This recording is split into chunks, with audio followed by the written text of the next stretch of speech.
مع الله في لألآت النجوم وحبك الغيوم وضوء القمر. بسم الله الرحمن الرحيم. الحمد لله رب العالمين والصلاة والسلام على سيد المرسلين وعلى آله وصحبه أجمعين.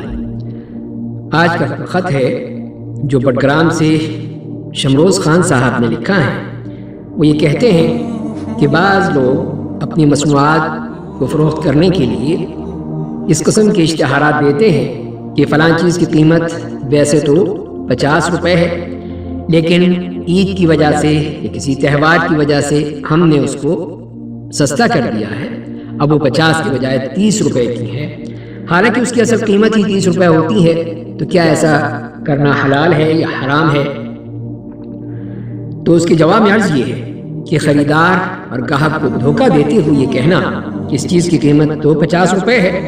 لیکن ہم نے عید کی وجہ سے اس کا ریٹ کم کر دیا ہے، حالانکہ اس میں کوئی کمی نہیں ہوتی، تو یہ ایک واضح جھوٹ ہوگا اور جھوٹ بولنا حرام ہے.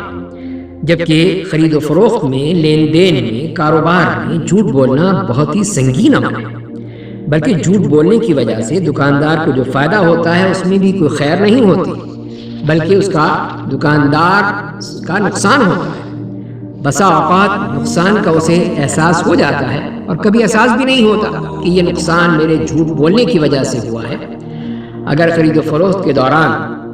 جھوٹ بولنے کی ممانعت کے لیے صرف اتنا ہی ہوتا کہ اس سے تجارت میں برکت ختم ہو جاتی ہے تو یہی کافی تھا. جیسے کہ ہم حدیث میں دیکھتے ہیں کہ حکیم ابن حزام رضی اللہ تعالیٰ عنہ فرماتے ہیں کہ رسول اللہ صلی اللہ علیہ وسلم نے فرمایا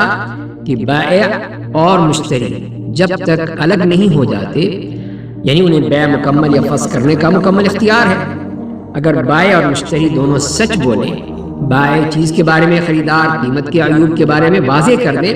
تو ان کی تجارت میں برکت ڈال دی جاتی ہے، اور اگر وہ عیوب چھپائیں گے اور جھوٹ بولیں گے تو ان کی تجارت میں سے برکت مٹا دی جاتی ہے.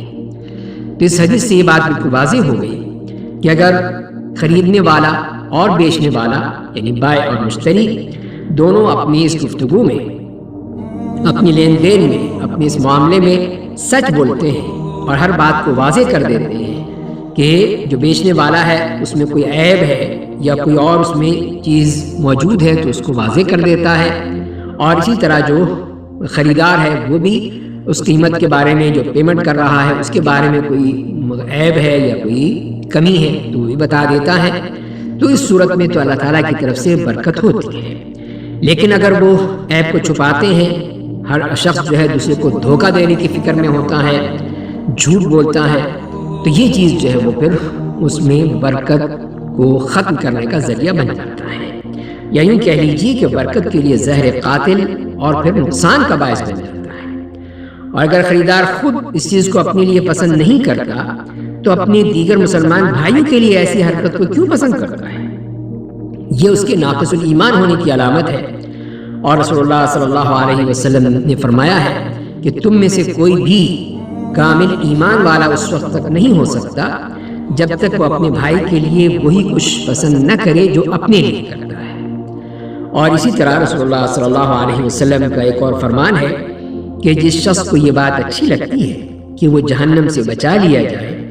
اور جنت میں داخل کر دیا جائے تو اسے موت اس حالت میں آئے کہ وہ اللہ اور آخرت کے دن پر ایمان رکھتا ہو اور لوگوں سے ایسا برتاؤ کرے جیسا کہ وہ لوگوں سے امید کرتا ہے کہ اس کے ساتھ پیش آئے. تو اس لیے پھر ہمیں چاہیے کہ اس قسم کی کوئی بھی حرکت یا کوئی بھی اس قسم کا جھوٹ، دھوکہ، فریب، یہ چیزیں جو ہیں وہ بیع و شراء میں نہیں ہونی چاہیے. اس سے آدمی کو بچنا چاہیے، ہر چیز کو واضح انداز میں بیان کر دینا چاہیے تاکہ یہ اس میں سے برکت ضائع نہ ہو جائے یا برکت اٹھا لی جائے. اور اللہ تعالیٰ تو ان کی اس پکڑ میں طاقت میں رہتا ہے کہ اگر یہ لوگ اس طرح کی جھوٹ بولتے ہیں اور دھوکہ دیتے ہیں اپنے خریداروں کو تو یقیناً پھر ان کی برکت اس میں سے اٹھا لی جاتی ہے، اور چاہے وہ لاکھوں کروڑوں روپے کمائیں لیکن اس میں ذرا سی بھی برکت نہیں ہوتی. اسی طرح ہمارے پاس ایک اور خط آیا ہے عارف والا سے. عبد الغفور صاحب یہ سوال کرتے ہیں کہ معمولی زخموں پر کھرن سے پانی جلد تک نہیں پہنچتا، تو کیا وضو کے لیے اسے اتارنا ضروری ہوگا تاکہ وہ وضو مکمل ہو سکے؟ تو آپ کے سوال سے یہ محسوس ہوتا ہے کہ آپ زخم پر جم جانے والے خون کے بارے میں پوچھ رہے ہیں، تو اس کا حکم جلد والا ہی ہے، کیونکہ جو زخم کا کھرن ہوتا ہے وہ جلد کے ساتھ چپکا ہوتا ہے۔ اگر اس کو آپ اتار دیں، چھیل دیں تو اس سے نقصان ہوگا اور ہو سکتا ہے کہ پھر وہ خون نکلنا شروع ہو جائے۔ اس لیے اگر اس کے اوپر سے ہی اس عضو کو دھو لیا جائے تو وہ کافی ہے، اسے اتارنے کی ضرورت نہیں ہے۔ جیسے امام نووی فرماتے ہیں کہ اگر کسی انسان کے جسم پر پھوڑا ہو اور اس کے کھرن کی ایک طرف سے پیپ خارج ہونے لگے اور باقی جگہوں سے وہ کھرن جلد کے ساتھ چپکا ہوا ہو، تو ایسی صورت میں وضو کرتے وقت کھرن کے نیچے پانی پہنچانا ممکن نہیں ہے، تو پھر اس کے اوپر سے ہی دھونا کافی ہوگا، اس کو اتارنے کی یا کھرچنے کی ضرورت نہیں ہے، جو کہ ہو سکتا ہے کہ اس سے زخم بڑھ جائے، وہ پھوڑا جو ہے وہ مزید بڑھ جائے، خون بہنے لگے اور مشکل ہو جائے۔ اسی طرح ایک اور جگہ پہ ایک فقیہ کہتے ہیں قفال کہ اگر جسم کے کسی حصے پر میل کچیل جم جائے تو اگر وہ جسم کا حصہ بن چکا ہے تو یہ وضو صحیح ہونے میں کوئی رکاوٹ نہیں ہے، کیونکہ اب اس کو جسم سے الگ کرنا ممکن نہیں ہے۔ یہاں جسم کا حصہ بن جانے کا مطلب یہ ہے کہ وہ چیز جلد میں اس طرح مل جائے کہ ظاہری طور پر اس کا فرق کرنا ممکن نہ ہو۔ اس لحاظ سے ہم یہ کہہ سکتے ہیں اگر جسم کے ساتھ اس قسم کا کوئی بھی ایسا مواد ہے جو جسم کا حصہ بن جاتا ہے اور وہ اس طرح نظر آتا ہے کہ وہ جیسے کہ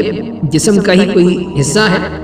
اور الگ کرنا بھی ممکن نہیں ہے، اس کو الگ کریں گے تو جیسے کہ ابھی بات ہوئی زخم کی صورت میں، کھرن کی صورت میں، پھوڑے کی صورت میں،